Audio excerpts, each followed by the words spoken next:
Hello everyone, and welcome back to the modern life of the Audi RS4.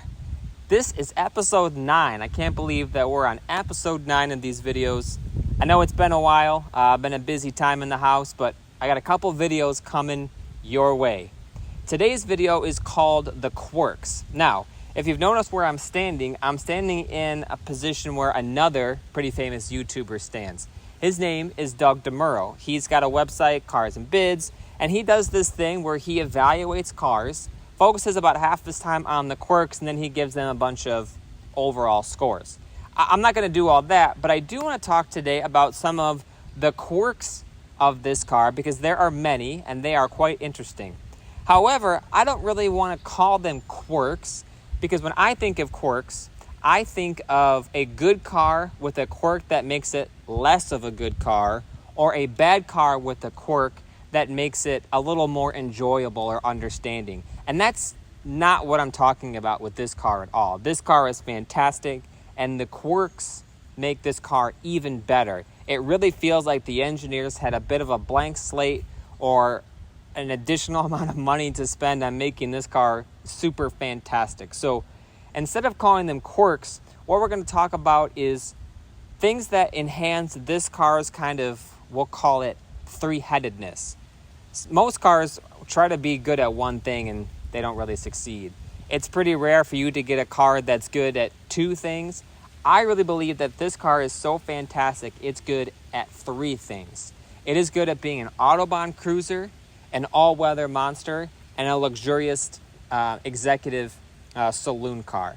So as we talk about these different quirks, we're going to kind of categorize them into those three different categories. You can kind of see how really, really special this car is. Before we get there, though, this might be one of the first times I've captured this Sprint Blue in the sun, and it is absolutely fantastic. I absolutely love this color.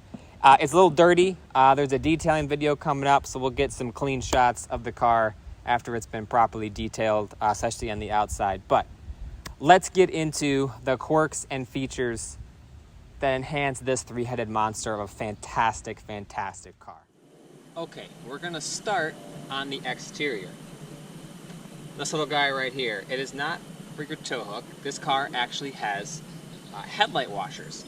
Now I know most cars, or there are a lot of cars that have headlight washers, but I haven't seen them a lot in this CD segment.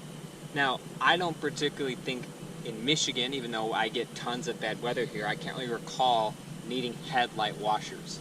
But if we're going to stick with the theme, which is just an all-weather legend, then you would kind of want things like headlight washers in the event that you're in such bad weather that your headlights are all glazed up.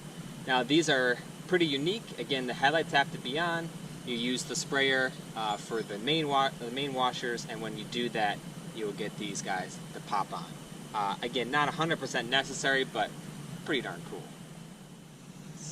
Okay, another cool feature of this car that I'd like to highlight is an Audi unique feature. I don't know if all Audis are this way, but most of the sedans and coupes are like this. And that is the engine is in front of the axle. Now I've got the camera panned way back because I want you to really to understand that while we talk about this a lot as Audi owners, seeing it's a little different. So I'm going to put my hand right on the back of where this beautiful, perfect 4.2 liter V8 sits, and you're going to see that it really is entirely in front of the front axle. This whole engine, like a backwards VW Beetle, is sitting to the front of this car. So let me find the back of the engine. I believe it's right there. I can feel the very last intake runner. So that's the back of the engine, and I'm pretty sure, I can't see because I can't see the wheel, but I'm pretty sure you're going to see that the wheel line, the axle, is right there. So this whole engine, all however many pounds this thing weighs,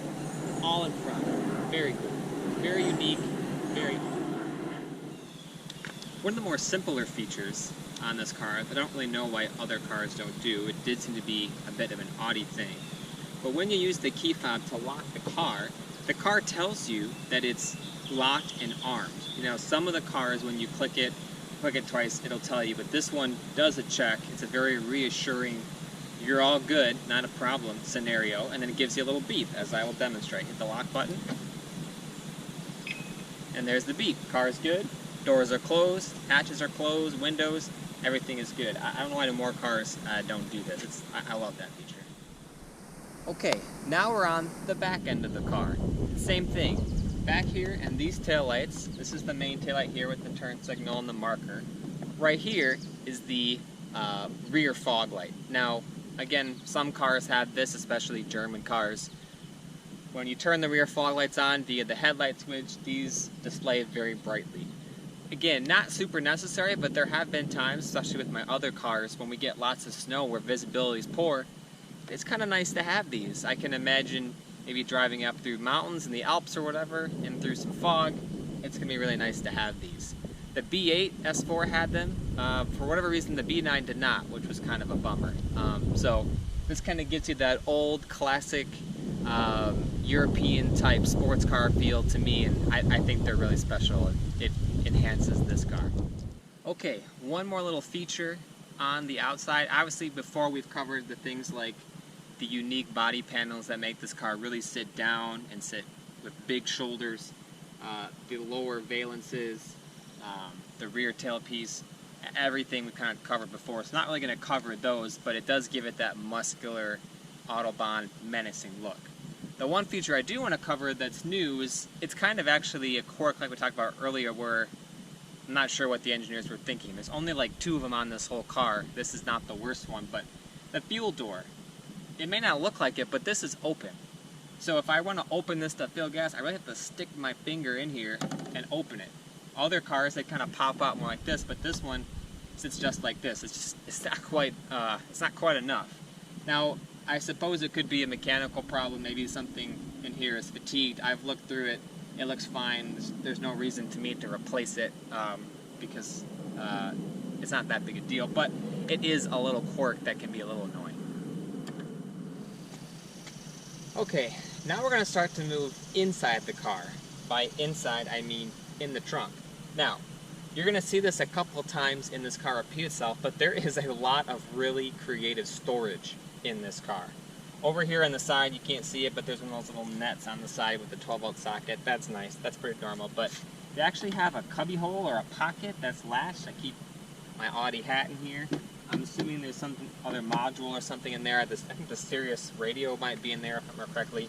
But you got this nice little storage bin that's not low enough to pick up any water, should you happen to get water or dirt in there, but high enough and wide, big enough to keep something quite nice in there. Very nice touch. Okay, a few more storage. Executive, you're really important. I need places to put stuff. Executive saloon car. Starting underneath each of the seats in the front, there's this tiny little storage bin that pops open, and it says max 1 kilogram. You couldn't even fit a can of Coke in here, so I don't really know what it's for.